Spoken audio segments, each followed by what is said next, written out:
Okay. Good morning, everyone, and we are very glad to have you here today with us. This year, PwC has prepared the annual report of the outsourcing industry together with ABSL for the industry. And an important part of this report was the salary and compensation area chapter. And we are here today to give the opportunity to discuss and to present in more details everything that we have identified and is related to the salary and compensation industry or chapter. So I'll invite my colleague Oana Munteanu to start the presentation together with her team, and I'd like to highly encourage you to ask questions and have a dialogue through the Q&A session. Oana, please, over to you. Good morning, everyone. First of all, I would like to welcome you to our annual survey. Actually, we believe it's a very good synergy between the annual ABSL survey and its focus on the labor market and compensation and benefits and our annual project called PayWell. We hope that this collaboration actually creates or offers you much more benefits from our technology and also from the data that we have from the rest of our market. We, of course, thank in particular the participants to the survey because we know it was an extra effort this year. We collected much more data than before, and I hope this pays off with the data that we provide you back. What we prepared for today, just a second, give me a second to share the screen. Our presentation today will focus on three areas and, of course, whatever questions you have at the end. First of all, the macroeconomic overview, because the labor market is impacted, of course, by many other evolutions from the economic and the social perspective, in particular now more than ever. Here we will have our colleague Alina Arsani, who is a macroeconomist and who is helping us in all this analysis. The second part, and let's say the core part of the presentation, is related to the key findings from the ABSL survey that we ran this year. So it's the PayWell survey focused on BPO and technology companies from the association. And here we will have Andreea Bolceanu. Some of you already have met her in the process because she was the project manager for this section of the survey. And the third part is related to our platform because basically the big novelty, let's say, this year for you is the fact that we have processed the data and we are reporting the data through our platform, which of course provides several additional functionalities. It's not just data, but different ways in which you can visualize it and analyze it. And we will have our colleague Alina Arsani here. She's the project manager for the development of the platform and for the overall survey. And she will walk you through the functionalities. I know that we have interacted with several of you during these days related to the access. I think most of the issues were solved. First year is the most difficult one. From next year, we will all benefit more from this collaboration. And of course, at the end, we are open to answer any of your questions. So I will give the floor to my colleague Alina to start with the big picture, let's say, from the labor market, because very interesting things are happening and we expect even more next year. Alina? Good morning, everyone, and Oana, thank you for the introduction. My role here is to briefly present you some key macroeconomic indicators, as it is well known that in preparation for business strategies, employment strategies, you are carefully looking at the evolution of the real GDP growth rate, inflation, employment, etc. Of course, there are a lot of topics, subjects to discuss from a macroeconomic perspective. Sorry for interruption, Alina. I think there is an echo, and what I was saying is that there are a lot of topics related to the macroeconomic perspective, but we selected some of them due to the time allocated during the presentation. So I will start with the real GDP growth rate, following a decline of 3.9% in 2020. One of the lowest contraction within EU member states. Romania's economy started the Okay, so yes, I think that it's okay right now. Yes, with the sound and all related. Okay, good. Yes, yeah. Good, thank you. Well, following a decline of the real GDP of 3.9% in 2020, Romania's economy started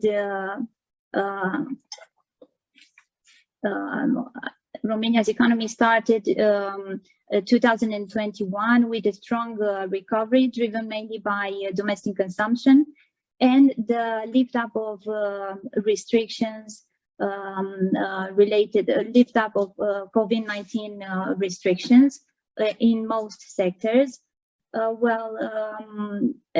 The pent-up demand is seen has been seen particularly in sectors such as leisure, hotels, and cultural activities.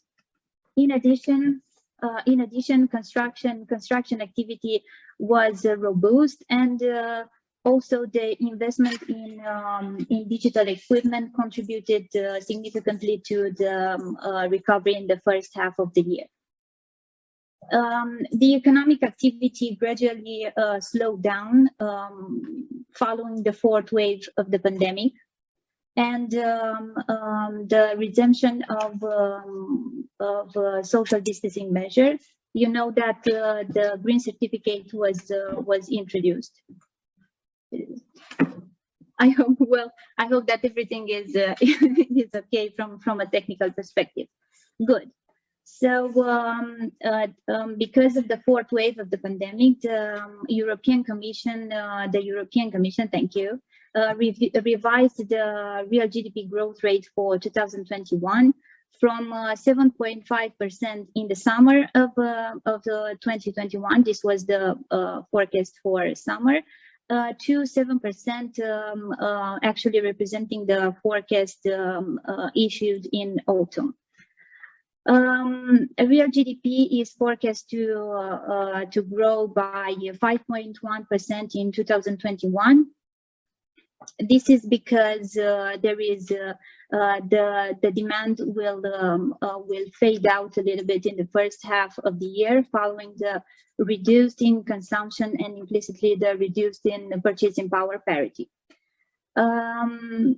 However, we should take into consideration the fact that the forecast issued by the Commission does not include recent proposals from the new government coalition related to pensions and child allowances increases.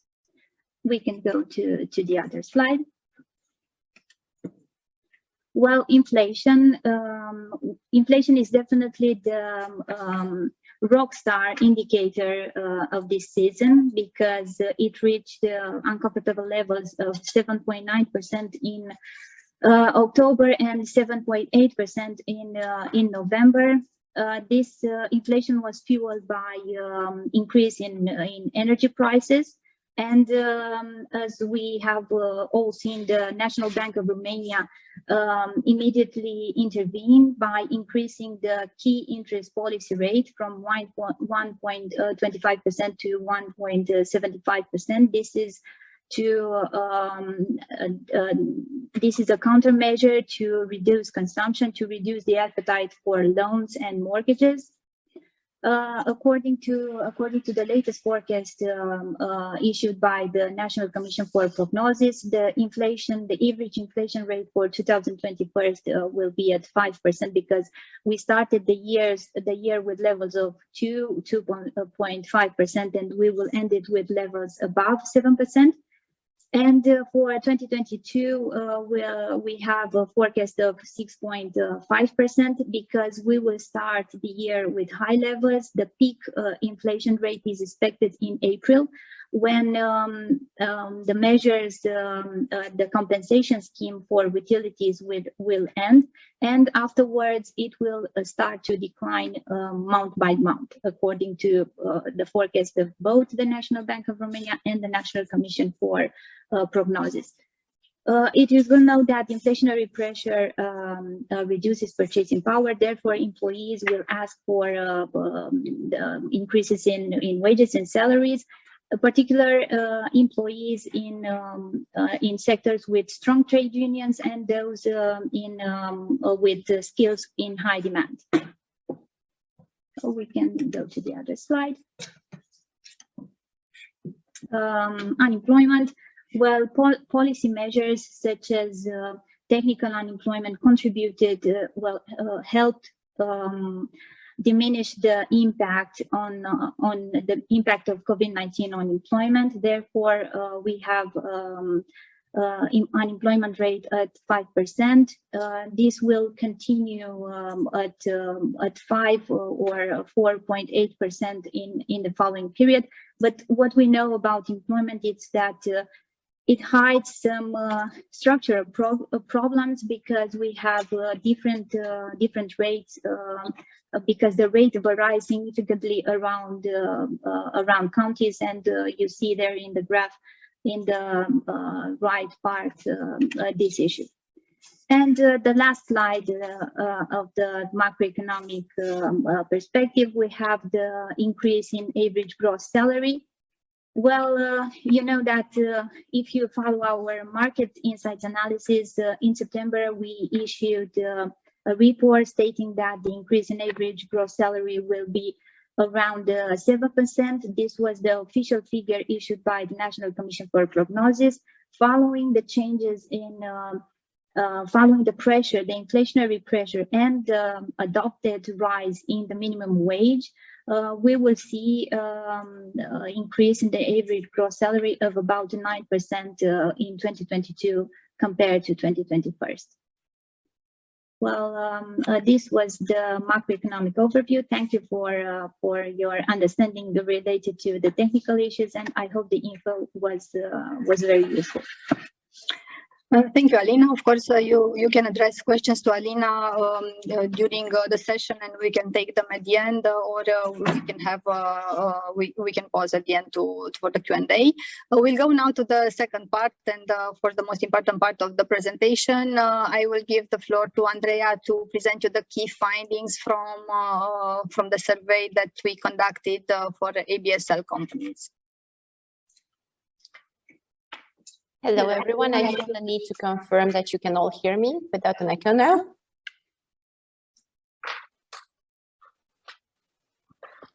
If one of you could only ping me in the chat box saying it's fine.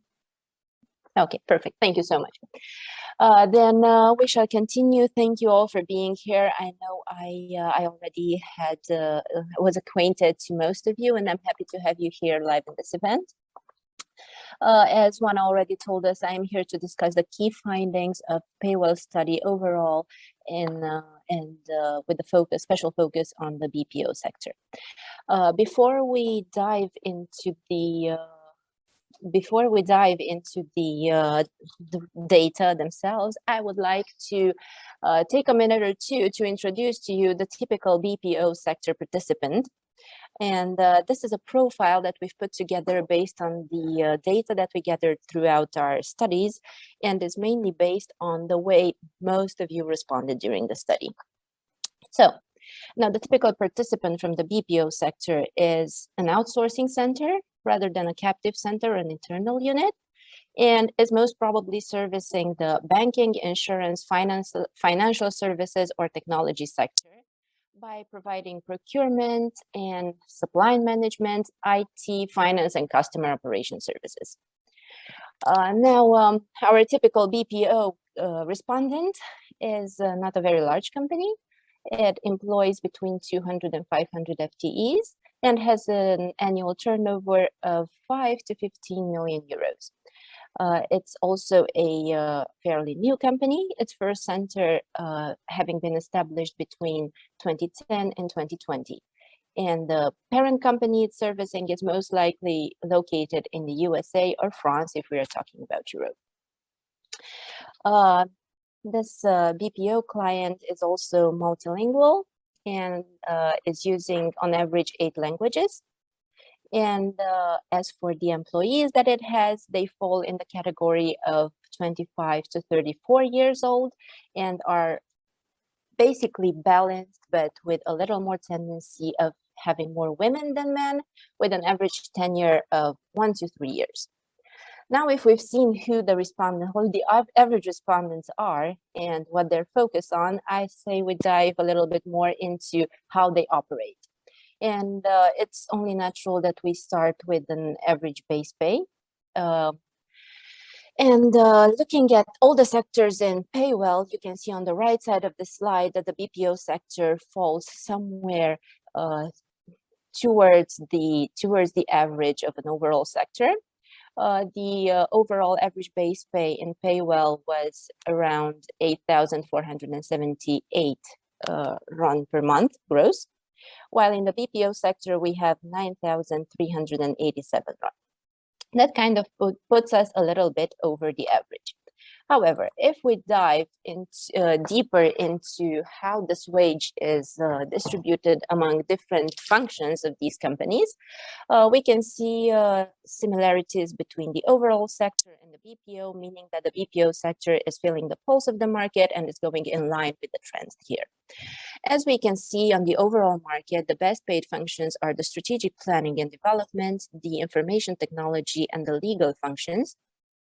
Strategic planning and development is important to mention that is composed mainly of business analysis and project management. Information technology is a key driver in the market, as we have seen before. So there is a strong drive to digitization. And looking deeper into the BPO sector, we can see that the same three pillars are the first in here as well. Although the increased drive to digitization in the BPO sector is causing the shift of putting the information technology first, then legal services, and leaving the strategic planning and development at the end of this top three tier. Now, apart from differentiating the average wage by function, I say we look a little bit on the regional distribution of how the BPO sector is performing as opposed to the overall sector. During the PayWell, we found that overall there is a significant difference between how the average wages are distributed throughout the country, right? So on the right side of the slide, we can see that there is a 96% variation in the average wage in Moldova region as opposed to Bucharest. If we look at the BPO sector in particular, we can see that it looks a little bit more balanced, with wage differences still existing, but significantly less striking than in the overall market. Therefore, we come to a point where the difference between the lowest paid region, which is Moldova as well, just like in the general trend, and the highest paid region, which is again Bucharest, is only amounting to 44%, which is less than half the spread in the overall market. Another very important topic and key finding in the study was the question whether salary increases are applicable or not, or were applied or not in 2021. We can see that most companies increased their salaries in 2021 in the BPO sector, namely 82%. And these increases are roughly around 6.4%. In the overall market, in the BPO, I apologize, and 8.94% in the overall market. So we can see that although the increases, the vast majority of BPO companies did perform their planned increases in 2021, the actual increases are a little bit behind the general market. However, if we look at the forecast for 2022, we can see that both the BPO and the general market are expecting further increases, but they are a little bit more reserved in terms of how big these increases will be. However, looking at the differences between BPO and the general market, we can see in the BPO sector we have more consistency.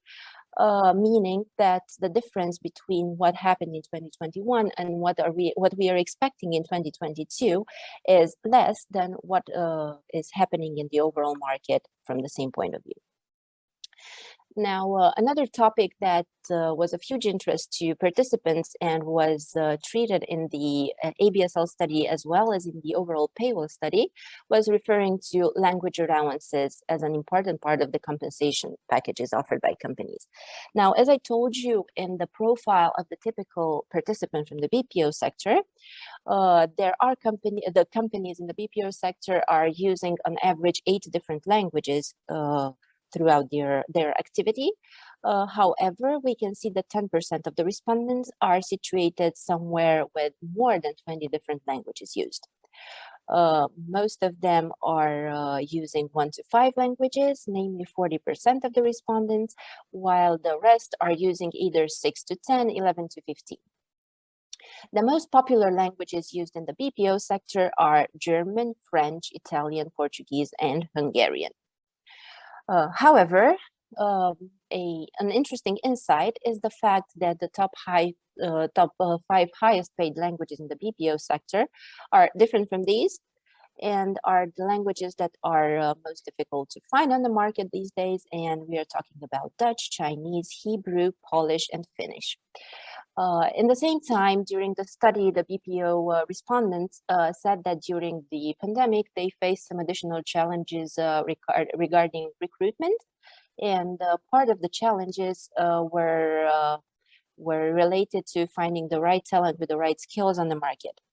And another key insight of the responses was the fact that the typical BPO sector employer also works with expats. And the main reason behind this is the fact that there are niche languages that need to be covered.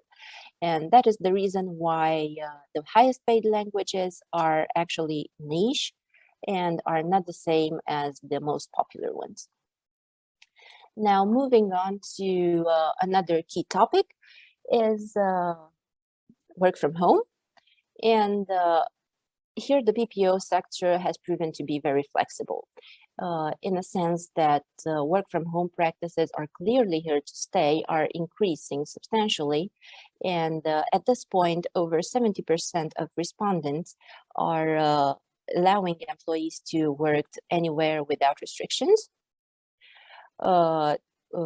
Basically just in the country for now. However, the work from anywhere is gaining ground with 5% at this point, but there is a tendency of increasing this percentage over time.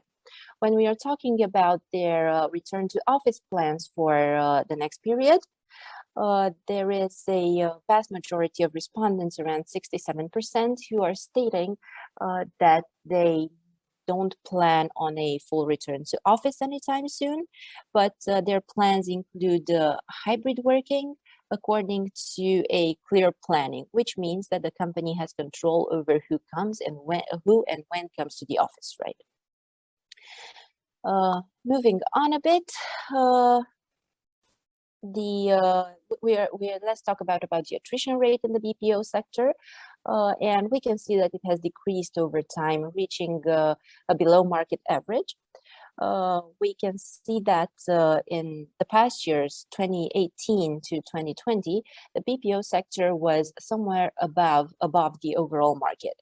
However, in 2021, basically because of the reluctancy of people to give up their jobs due to the uncertainty induced by the COVID pandemic, we see for the first time a situation where the attrition rate in the BPO sector is 1% below the market average. Also, by analyzing the trends in the BPO sector themselves, we can see an increase of companies who are situated under the 15% attrition rate, which means that the companies who were facing 15 to 30% attrition, for example, in 2019, have managed to move in the sector where they face less than 15%. Well, we must keep in mind that these figures are just a general overview of the attrition trends on the general market and the BPO sector as well. And of course, for a deeper dive, we should look in other studies that we have, like Saratoga, for example, that has a lot more extensive data on the attrition and the reasons behind it. And last but not least, I would like to talk a bit about the benefits. Benefits that are offered by companies in the BPO sector, as expected, probably fall in line with what is happening in the general market. And meal tickets, extra days of annual leave, coffee or refreshments are the most popular overall, with a slight difference in the BPO sector.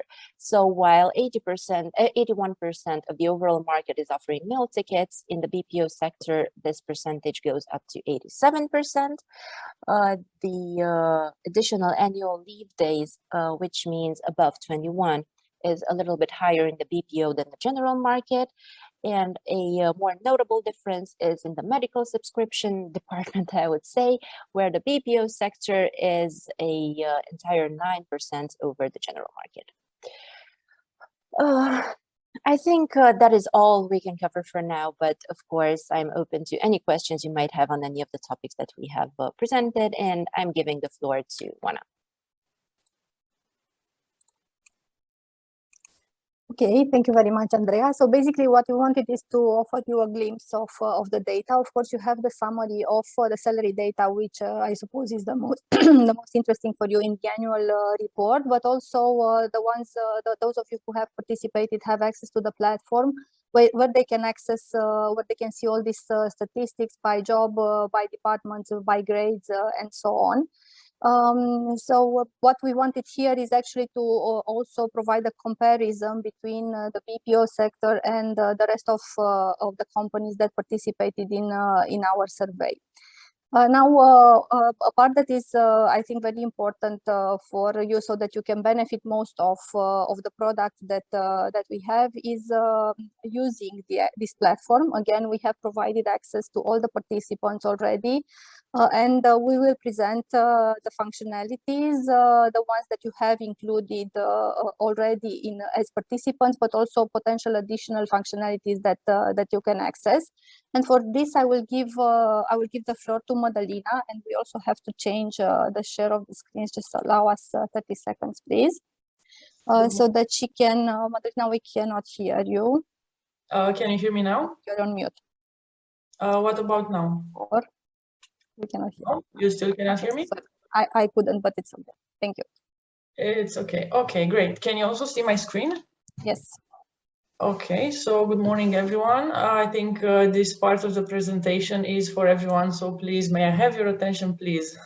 I always wanted to say that. So good morning. What you see here on the screen is the actual PayWell platform. I am already logged in and I'm here on the home page.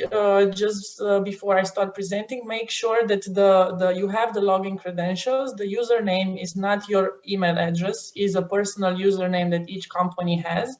And then you have the password and the PIN, which are required to log in on the platform. So once here, this is the main page, which I'm going to explain later. But just for the purpose of this demo, let's assume that you are trying to find some salary information regarding a job in your company. So where should you go is in this reports tab, where you have multiple types of reports, and I'm going to demonstrate some of them. So first one is this job report, which actually offers statistics for each individual position. So just let's say that we are looking for a customer service positions. So then we are to select here from the PayWell position structure what we are looking for. So let's select this standard specialist. We are looking for monthly values in RON without any adjustment or aging factor. Region, we maybe also are interested in some regional statistics or statistics based on headcount. So just try to imagine all of these filters here as slicers, and what they are doing is actually slice the data based on your filters, on your selections. So what we can see here is the customer service specialist, which is analyzed for all the reward elements. So we can see for base pay, we have 30 companies and almost 4,000 unique data points. which arrived to the conclusion that median pay for customer service specialist is 6,408 RON monthly for this position. Now, of course, you can look at guaranteed pay, which also includes fixed bonuses, or the variable pays, which are expressed as percentages out of the guaranteed pay or absolute values. This is the target amount and the paid out amount. Total pay includes the total cash, let's say, and total rewards also has the benefits value. Benefits we can also see here on the right side. So these are non-cash elements that are given on to the employee. Now, besides this, and this is the general report valid at overall Romanian market, we can also see these slicers that we applied. So first we have Banat Transylvania region, which mainly includes the center and western part of the country. And we can see that median salary is slightly lower than general one. And we can also see a different headcount here in terms of companies or employees. So the data points are different, thus the numbers are slightly different. On the next page, we see Bucharest Ilfov, or the headcount slicer that we used, so 500 to 1,000 employees. Yet again, we have slightly different values. So this would be a first report to make an impression, to see, okay, what are the values, the amounts given for a customer service specialist. Now, depending on your package, this can be a downloadable report, which you can then share or work with, or it can be a read-only report. If you want to go and have another tryout, you can simply show the filters and then just make another cut. I can see there is a question. Tool available only on the Romanian territory. Okay, so this tool, this platform is available in Romania, but there are also other PwC territories which is available. For example, Serbia, Moldova. You can contact us for more information on that. So I will try to answer the questions as I go. So just in case you have any questions regarding this, please type in the chat, and I will just answer it on the spot. So this is mainly the job report. There is no limited number of times. You can come here anytime and just generate the reports.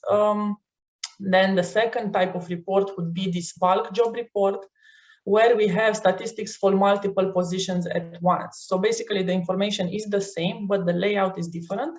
So if we are to go, let's say, in this sector, I can choose here a specific job catalog, or I can just leave them as any, and then the platform will give me everything that there is. And from the right side, I can either choose I want the general report, so would be any and all section, or for example, I want just region and I want the Bucharest Ilfov region. And then yet again, I can choose the reward items, for example, base pay, which is the salariu de încadrare. And I can choose to apply filters, and in a couple of seconds, I will see here the report. I have to say that depending on your internet connection, the reports are generated faster or slower. So it really depends on your connection. So what we have here, bulk job report for 2021, and we have just the region Bucharest for base pay. And here we have all the data that is available. And as you can see, it's just, all the list of positions. And then on the right side, we have the statistics. Now I have a smaller screen, but just in case that you have a wider monitor, you won't need this secondary scroll on the page. So yet again, it depends on what technology components you are using. So I see there is another question here. So to access the platform, should we pay an annual subscription? Well, yes, ABSL participants have a specific type of access. You can already come here and view the data. And if you want to view more, let's say more data, so this is my demo account. I have, a lot of sectors, not just the ABSL one, let's say, which honestly, I don't have it enabled here. So you should just see ABSL here. And you can also choose to purchase, let's say, additional segments or additional data cuts. And for more information, just contact us and we can, share with you the business rules, so to say. And then, yeah, the option to download. So the option to download, just let me hide the filters, is here, is this one. So you can actually download as Excel, which is, let's say, the mostly used. In order to be able to download, you have to purchase a secondary, let's say, type of report. So you can choose to have, I don't know, overall or all the sectors or dashboard. And then once you make a purchase or, you know, annual subscription, let's say, then you will also have this option to download enabled. Okay, I hope that was clear. If it's not clear, just contact me or just yeah. We will exactly, yeah, everything will be shared with you after the event. So just to continue, I explained these two types of reports, bulk job and the job report. Grade report is, you know, a type of report which gives you information for each PayWell grade. PayWell is a survey that is based on job by job methodology. So that's why you are seeing here, you know, the let's say, detailed list of positions, which was, you know, the specific of this survey, let's say. Now, I have more types of reports available. So one of it is this trends dashboard. So let's say that your colleague from recruitment is still not pleased with the data that you shared with her. And I don't know, she's still having troubles, you know, making a suitable offer for a customer service specialist. So then what you can go is actually come here in this, we call it PayWell salary trends, but it's not just trends that this dashboard is offering, it's also the possibility to drill down, I would say, endless possibilities. So just if you guys were playing with the Rubik Cube while you were kids, and you know there are a lot of possibilities that the cube can be switched, well, this is actually what the report is doing. Because I have here on the left side the filter panel where I can choose to go in BPO sector, let's say. So because this is rather new, we have 2021 data. We don't have previous year data on this cut. But now what we can choose to do, and now we can see the full sector. If we are to select, I don't know, accounts payable accountant, then we see we have 18 companies and 807 employees, right? But let's say we want more. So by pressing the control button on my keyboard, I can actually make multiple selections here. So then I can see my segment is expanding, right? So now I have multiple employees here. And let's say that I want to view data for Brașov. Okay, I don't have enough for Brașov because I have just one company, 201. I don't have for Sibiu, but I do have for Cluj. So I can see that the multiple selections of positions that I selected is actually giving me data for Cluj County. I can go for region. I can say, okay, I want Banat, Transylvania. So now I have all these three, you know, counties selected. Or I can say I want just the level of specialist. And now I see this data, and let's see if there is some information in Iași. So now I can see the information for Iași only. So there is literally endless selections that you can make here. It can be one, it can be two, there is no limit on it. And data is, it goes to the granularity of a specific county, or a single or combined number of positions, let's say.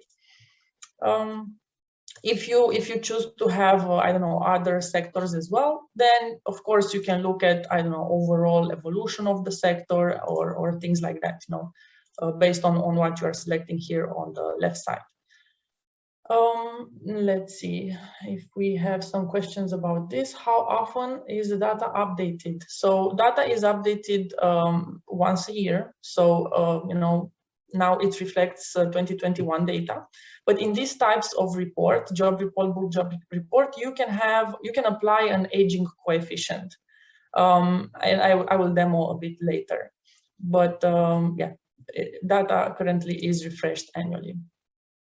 So we have another type of dashboard, which is this category dashboard. So when we collect the data, we also ask for participants to fill in this, you know, let's say demographic criteria, which is gender, generation or age group, performance. So we are asking whether the employee is a top performer or not. And we are also looking at the tenure distribution. So when we say tenure, we are looking at the tenure within the company and not the tenure on the role.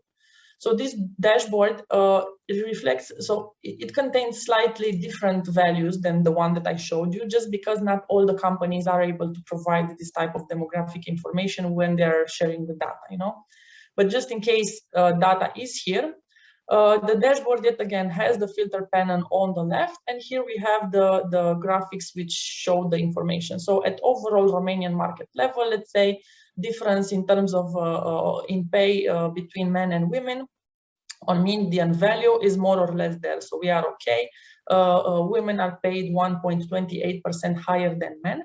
However, if we look at percentile 90, we see that there is a gender pay difference of 7.57%. So this is what type of information this chart is actually showing us. Generation distribution, we can see how the values are distributed. And yet again, if we come here on the left side, we can just select a specific sector and see the differences. So I just put here BPO Shell Service Center, and I can see how the charts are, changing. And yet again, I can select a specific position or a combination of multiple positions. And I can see the data there. Now, we'll see, okay, no questions until now. There is one type of report which is available for participant companies only, so the one that share the data, and this is the interactive report here. So actually, this is a tool which allows you to compare your salaries with the selected market. So I'm just putting here for demo purposes, let's say you want to benchmark yourself, I don't know, the HR function, right? And this is something that can be in any type of company, not just in a BPO or shared service sector. So you are benchmarking with overall sector and you are used with viewing monthly values. This is the aging coefficient. So I can put here, I don't know, 7, and then all the data is going to be aged with 7%. And I can say, okay, my target positioning is percentile 15, and I want to see the base pay and the total pay. So let's assume that these are the criteria that is of interest to you. And you are going to hit apply filters. Now, for this purpose, because I have a demo account, I can only view the header. But if you log in with your account, you can also see here your own values. So what you see is information regarding your position, like ID, job title, city, region, grade, code, and PwC grade. You can see what your position was benchmarked with. And you can also see here on the right side, the comparison. So let's say that you have employee ID 1, which is called economist, or I don't know, inspector resurse umane, for example. This is your internal job title, which was actually matched with, I don't know, HR generalist. And then you will see how much you are paying monthly for base pay for this employee, let's say 5,000. And you will see market 50 percentile, 5,050, for example, or 5,500. Then the market index is actually the value of your employee divided by the market value. If it's higher than 100%, it means that you are paying more than the market. If it's fewer, then you are actually paying lower than the selected market. And percentile rank, which actually shows the rank of your value distributed in the full rank row of values, let's say. So this can be rather technical. Just in case you forget what market index or percentile rank is, please contact us. I'm able to share it with you. Or you can actually go here in this about PayWell and just do the tours, do the dashboard tours, or just explore the platform a bit and learn how it works. So, do you have any questions until this point? Yes, no? Okay. I think, Madalina, maybe we can look at some use cases. Probably it's much easier to have a walkthrough. For example, I think a lot of the use cases that an HR person has is okay, coming from recruitment, we want to recruit a certain position. I don't know, let's say a customer service specialist. What are the steps, or what do I have to look at in this platform so that I can get the right answer for the recruiter or for the hiring manager? Yeah, so first one would be to go here in this job report and just select the filters, customer service, and you have here the specialist. So it actually depends if you are looking at general positions or if you are interested in these filters. And now I'm just randomly selecting cuts here. You're applying the filter and you can see the data. So this is point 1. So you call your colleague and you say, okay, this value no more than 8,849, for example. But if this information is not okay, you can go in the dashboards that I showed you, and then select even more granular or even more wide the data that you are looking for. So just a second, if I'm going here, I showed you all the filters that are available. And yet again, you can call your colleague and tell them, okay, it's around this much. What you can also do in the dashboard is to select multiple positions that will constitute the pool of candidates for your position, so that you don't only look at the customer service representative from our survey, but various other positions that have similar experience or where you want to recruit from. That's exactly the difference between the dashboards. What about if, for example, one of the users wants to they get the right data for budgeting process, let's say, what would be the analysis that you would recommend? Okay, so for budgeting purposes, let's say, here on the home page, there are some, I call them static reports, let's say. So first of all would be this, I don't know, maybe compensation and benefits report, where we can go and view, okay, what is the salary increases for next year. So if I'm going to page 12 here, I can see salary increases for 2020 is this much. And if available, I can also see based on specific segment, employee segment. Then also on the home page, I have here the key findings report, where yet again, I have some information on general market, but also information on industry specific. So I have here BPO, how much it is, I have, just let me find you just need to go a bit through these reports and see actually where you can find the planning for next year. And well, these are mainly also some of the slides that Andrea was looking at. So you can go through these ones. Sorry, just a second. Also on the home page, we have this market insights, which is sort of, you add up macroeconomic indicators to your explanation. So regarding, I don't know, gross domestic product growth and how it's evolving, information regarding unemployment rate, inflation rate, and things like that, which can also help you. So would be here. One question, Madalina, about the language allowance. Where is it mentioned in the platform? Yeah, it's also here in the compensation and benefits report. Not quite sure what page, but we can look. Okay, so laundry language allowances, page 16. So if I'm going here at page 16, I can see the language allowances calculated here.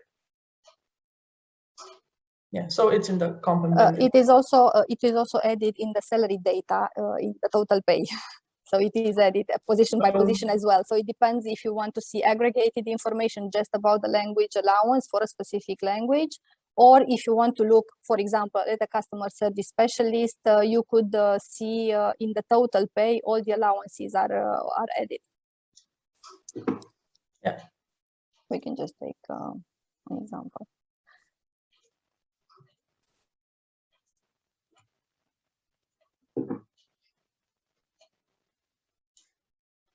So it's in this line here.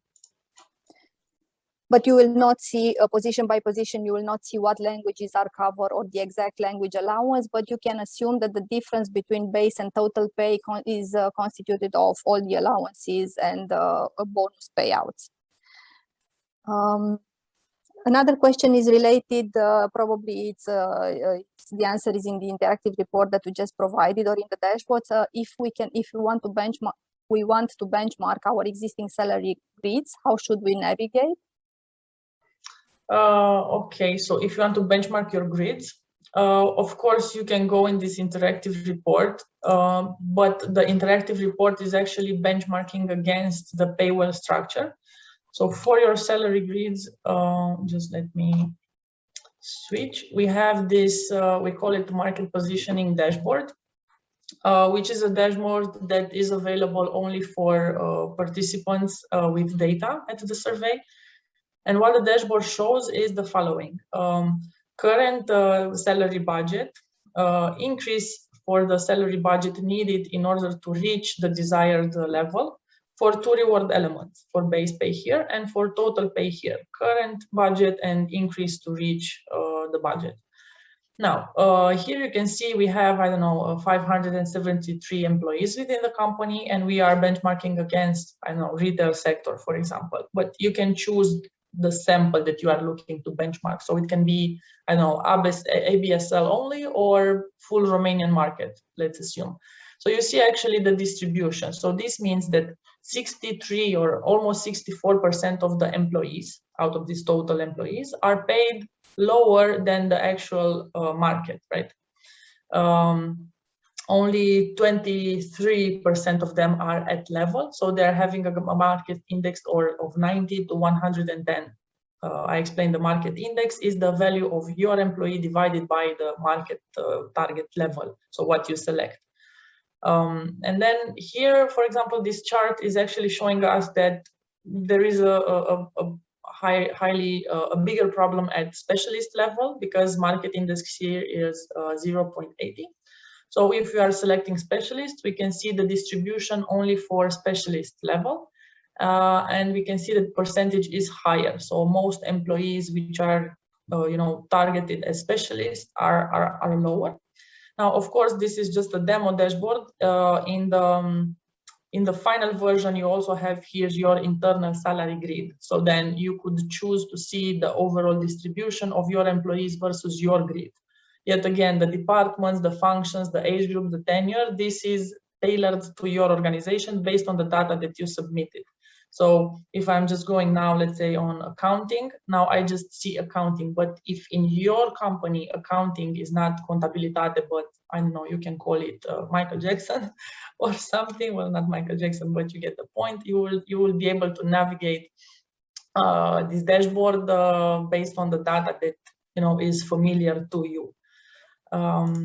There is a configuration process with this dashboard where we we ask for certain information about your structure and also the target positioning that you want to see in the market. There was a question before related to the standard percentiles, let's say. We don't offer them. I mean, on the platform, you can only select the standard percentiles. However, in this configuration or standard reports, we can discuss about customizing different other processings. Of course, if you want, I don't know, percentile 65 or whatever target you have internally. But that's something to discuss because it's tailored. It's tailor-made.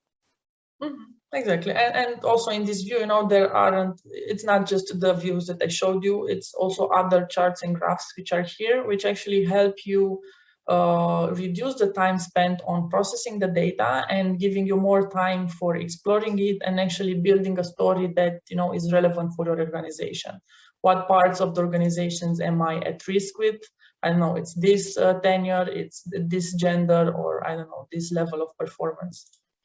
So, of course, in order to be able to tailor it, it actually means that you gave all the data as we requested initially, let's say. Okay, we have another question. If the static reports, I assume the PDF reports that you showed, if they can be downloaded. Yes, those can be downloaded if you go on home. And marketing insights, key findings, component report, these are in PDF format. Yeah, it's here, you have a download button. Okay, I see no other questions for now. Now, just to close a little bit, and I'll try to summarize the types of questions that we had here. It is quite a complicated exercise to discuss about the platform pricing and packages. It is in general, it is particularly complex for ABSL because we have additional discounts and we have different categories of ABSL participants, non-participants, members, non-members, and for each there are separate treatments. That's why we prefer to have to send you in writing the full details, and then we can discuss one-to-one, and based on your needs, agree what is the most suitable for you. The point with this platform is that it is work in progress. We started the development of this platform, the upgrade of this platform 2 years ago, and each year we will release a new version with additional functionalities. Basically, you will have access to this platform. So, for example, if you only participate this year, you still have access for over the next year, but to this year's data. So the access is kept for a longer period of time. And of course, if you keep being part of the project, then new data will be added. You'll be able to look at trends and so on. So far, we have an annual project and we have update data annually. This is also something that is under discussion. Potentially, we can do this twice a year, but still we need to work a little bit more with our participants so that we can use better our collection functionalities, which are semi-automatic. However, it is a dancing tool, so to speak. So it's not just from our side; it has to be from the participants as well, an extra effort. And basically, having access to this platform means that you will have access to all the improvements that we will do in cloud.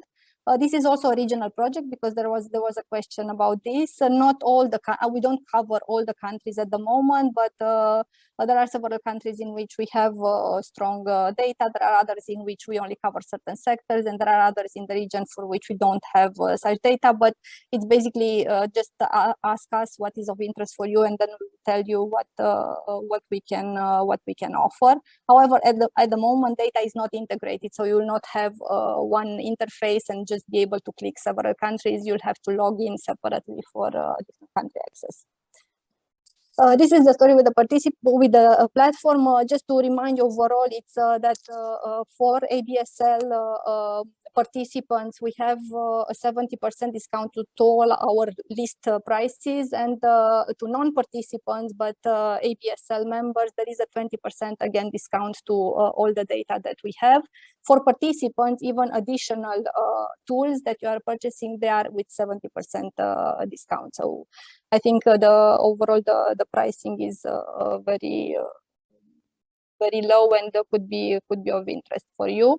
And also what we would like to ask, and after this call, when we are sending you the materials, we will send you a feedback form as well, because it's the first time that we are doing this project in this format. We would like to hear more from your side in terms of what can be improved, what is of interest for you, so that next year, if we are continuing this project, we can, of course, meet your needs better.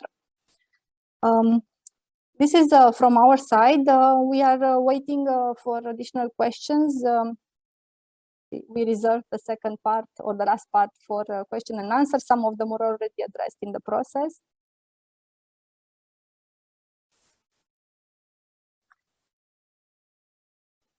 Okay, let me just share with you then a closing slide, just looking a little bit at the trends, and then in the meantime, maybe you have other questions to address. Okay.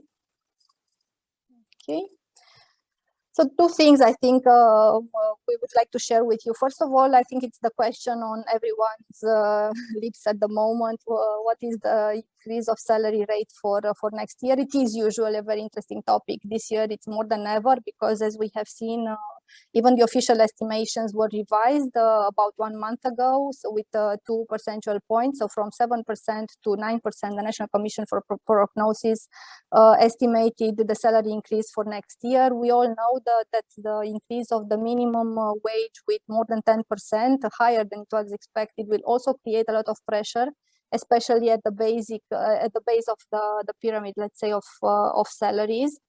What you see here on the slide is the estimations that we have from our participants, including from your sector, but this data was collected during the summer or early autumn. So we expect that most of them would have had revised these estimations by now. Will, depending on the sector, between 1 and 3 percentage points probably. So we are very likely to see in some sectors double-digit increases, and for sectors like yours, probably somewhere around 70% is something that we might expect for next year. In terms of, let's say, macro trends affecting the reward in particular, the labor market and reward in particular, because this is the focus of today. Short term, definitely with probably again 3 months ago we would have said differently, but it looks like a pandemic is here to stay for a while more. We expected probably that starting autumn next year we'll get back to a certain normal, but now this looks further away. We can still hope, but definitely next year will still be marked by COVID-19 pandemic. We had this prolonged political crisis in Romania, and still we don't have a lot of governmental, let's say, certitude. Maybe we have stability at least for now, but it's not very clear what is the policy of this current government. And there are different debates related to the fiscal policy, which may also affect the individuals, not only the companies' financials as a whole, but individual taxation as well. And probably some of the most interesting for you are the tax exemptions and discussion about renouncing to these tax exemptions, which is part of the national plan for the NRRP. Inflation, of course, is here to stay again, and probably first half of next year we will also see quite high rates of inflations. Now, long term, definitely, hopefully next year we will start to see the end of this crisis. But then the accelerated digitization, the new economy, which is both green and digital, will basically continue its trend. And definitely, the thing that affects probably mostly the labor market is the flexibility that we see in the new ways of working, which is not only about place of work, it's not only about time, but also about contractual arrangements. And again, we see an increase of using, let's say, this type of gig economy or using contractors in all sector areas. There seems to be quite a large demand from the labor market from this perspective, and quite a lot of the labor force is willing actually to take much more flexible approaches to engaging with a company. And at the moment, I don't think the legislation and companies are fully prepared to embrace, let's say, the new workforce. But definitely, this is a trend that we will be looking at in the next 2-3 years.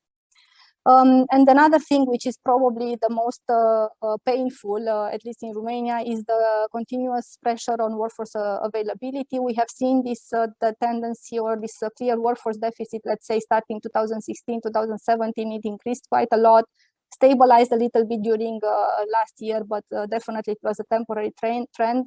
And as you have seen in Andrea's presentation, turnover is resuming. It's almost this year, it almost got to 2019 rates. And this is in a context of crisis and certain overall instability. So people are still quite, they're moving, the labor market is quite dynamic. And we can expect the same going forward. It's not only something only affecting the developing economies like ours because of migration and the decreasing demographic trends, but it's something affecting the whole world, which means that basically the labor market is changing. So in terms of reward, it's clearly a time where we have to look out of the box. Yeah, it's probably something easier said than done.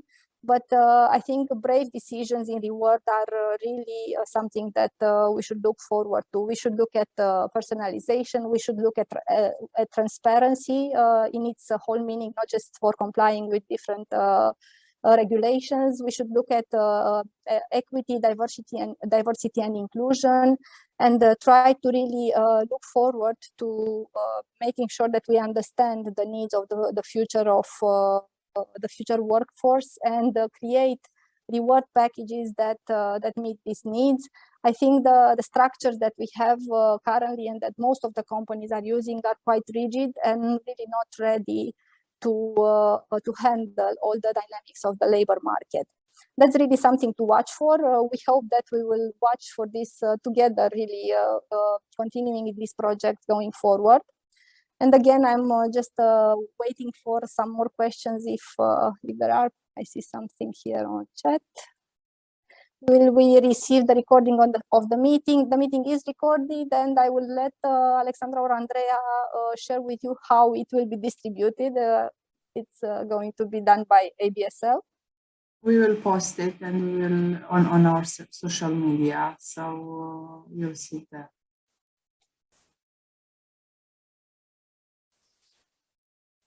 Thank you. Okay. All right.